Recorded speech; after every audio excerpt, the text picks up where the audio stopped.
everyone, and welcome back to African channel. Please, if today is your first time, don't forget to subscribe and click on the notification button for more notifications. Today's headline has to do with Africans retaliating to the war that China is about to start. It's no longer news that Chinese people has been throwing out Africans out of their homes and hotels. In a time like this, we all need each other, but some persons find it to be like it's the time to start a war. And right now, some African countries have started retaliating to what the Chinese people has already started. Countries like South Africa, Uganda, and Guinea, to name a few. I will leave you with the videos to watch, and please don't forget to subscribe and click on. City leaders in southern China are denying allegations of coronavirus racism, insisting that foreigners are not being discriminated against. Africans living in Guangzhou say that they're being kicked out of their homes and face harassment as health workers step up testing for imported infections. The African Union, Nigeria and Ghana are calling on the Chinese government to address concerns. Professor Keith Richburg is the director of the Journalism and Media Studies Centre at the University of Hong Kong. He says there has been discrimination against Africans living in China for some time now. Ever since Xi Jinping announced that the virus was essentially contained in China and that they could start reopening businesses and reopening factories, the numbers have been going up, but they've been blaming all of those new numbers, those new cases and the new deaths in China on what they call imported cases, meaning that they've contained it in China, but people coming back into the country are bringing it along. It smacks a bit of xenophobia to me, because number one, most of these so-called imported cases are Chinese nationals who left at Chinese New Year and are just now returning, or returning from schools abroad, etc. So these aren't foreigners, these are Chinese who are bringing in with the virus. And secondly, they've been given really no statistics to prove that the real numbers of people coming in with the virus are actually foreigners at all. But that's kind of the narrative or the storyline that they'd like to say, is that all of these new cases are all from foreigners. They've even restricted foreign diplomats from coming back into Beijing, for example. China has always had this kind of complex relationship with Africa, whereas officially, they see the African countries as brothers. Lately, China has put a lot of development money into Africa. They built the African Union headquarters. They built the railroad from Nairobi to Mombasa. But and as a consequence of these tens of thousands or millions of Chinese living in Africa, you also have a lot of African traders, African students who have gone over to China. And so officially, on an official level, there's this kind of feeling of fraternity. On the ground level, people to people, the Chinese simply don't like them very much. They're basically there's a lot of racism. I've been to Guangzhou. I've been to that area that they call Little Africa, or more derogatorily, they call it Chocolate City. The Africans tell me they feel discriminated against by the Chinese. A very good day to all of you. My name is Ambassador Arikana Chihombori Kwao. Over the past couple of days, I've received many messages, emails, phone calls, and video clippings of the abuse that is being meted to our fellow African diaspora living in China. I've watched in horror Africans roaming the streets of China with their possessions after being evicted out of their homes simply because they're Africans. I've watched in horror Africans roaming the streets with their suitcases and at times with nothing at all, roaming the streets after being thrown out of their hotel rooms simply because they're Africans.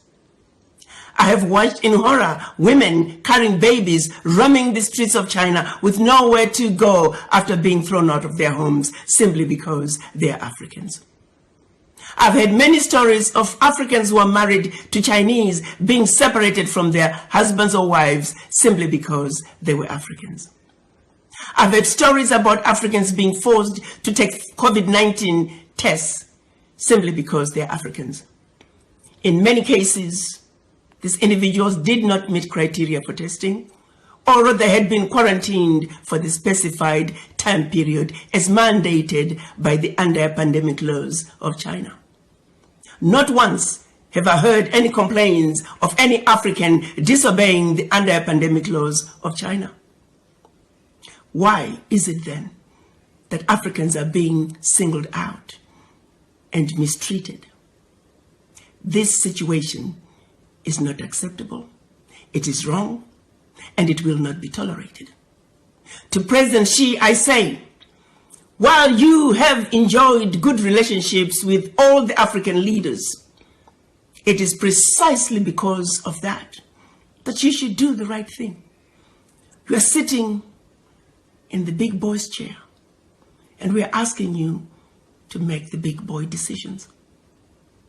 We're counting on you to make sure that the Africans that are roaming the streets and have been evicted from their homes be allowed to go back home. We're also asking you to make sure the Africans who are roaming the streets because they have been thrown out of their hotel rooms be allowed to go back to their hotel rooms. As we speak, President Xi, may I remind you that we have over 10 million Chinese residing in Africa, where we have welcomed them with open arms. We have allowed the Chinese to establish themselves, to marry Africans and live happily ever after in our Africa. Why can't Africans be awarded the same welcome that we have given to millions of your citizens? What is being done to Africans in China is deplorable, and the world cannot stand by and allow it to continue. While we understand that the majority of the Chinese are good people, they're good citizens in China as well as in Africa. However, sadly, among them, there are a few bad apples. A few bad apples that have chosen to give China a bad name. A few bad apples that are making China look bad in the eyes of the Africans. This is a situation that cannot be allowed to continue. President Xi, you are a good man. And we would like the relationship between China and the African governments to continue unabated. But the behavior that's coming from a few of your citizens will not be tolerated. And we're counting on you to do what is right, to do what is just, and to do what is fair. The Africans are no longer going to tolerate this abuse. From the Chinese or anybody else for that matter. The African youth are enraged. We're asking, when is enough going to be enough? President Xi, the power is in your hands. Chinese racism and violent attacks against Africans, as a video has surfaced allegedly showing arrested and documented Chinese nationals living in the country waiting to be deported. In the video, a Guinean official says, if the Chinese government does not return our people, we will deport all these Chinese here.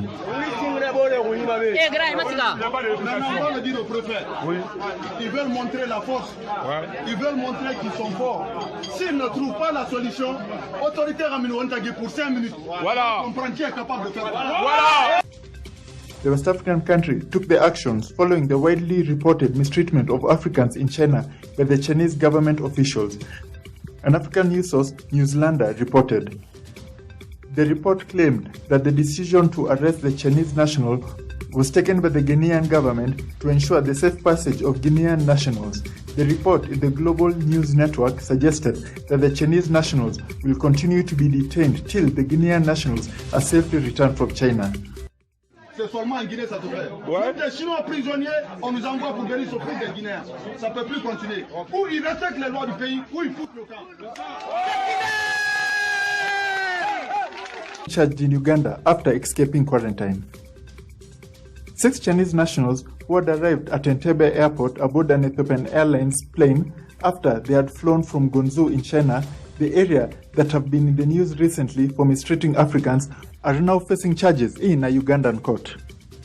After arriving, the 6 tried to flee to the neighboring DR Congo using a van. Prosecution said that the 6 on March 19th left a hotel facility where they were supposed to be undergoing mandatory quarantine against COVID-19. They were subsequently arrested and tested. According to sources, the 6 had escaped quarantine before 2 of them tested positive for the virus after they were arrested. The case was temporarily put on hold as they entered government treatment for the virus. In a leaked charge sheet signed by Acting Police Commissioner in charge of general duties, Francis Olungu, all the accused face charges of doing an act likely to spread an infectious disease, which is contrary to Section 171 of the Penal Code Act of Uganda. Although the Ugandan courts have been closed due to the pandemic, special arrangements have been made to charge the Chinese suspects. We're together. The test and the driving that you never did. Okay, that's fine. What are you gonna do? Okay, wait. What are you gonna do now? Ma'am, we need to take this vehicle in and we need to check all these people's documentation if they're legal in South Africa. Yeah. So, and we are civil guys. Huh? Meneer, do you still have his license? No. Yeah.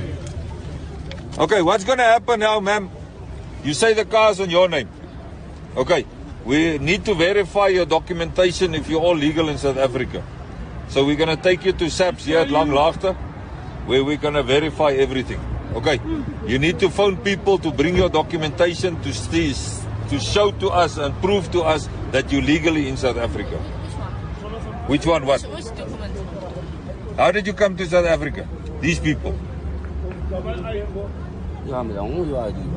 Has he got a passport? He got ID.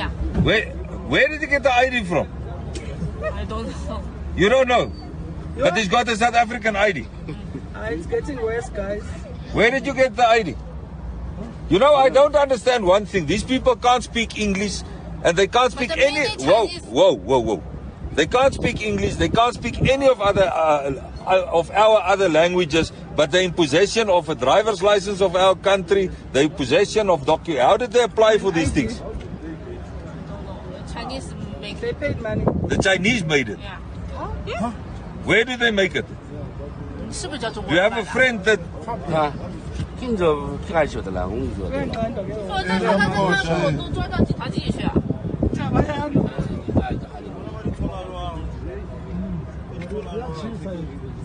When did this gentleman came to South Africa? Ask him. 什么东西啊？他问你什么时候来的，是吧？我要来的是你的，2天。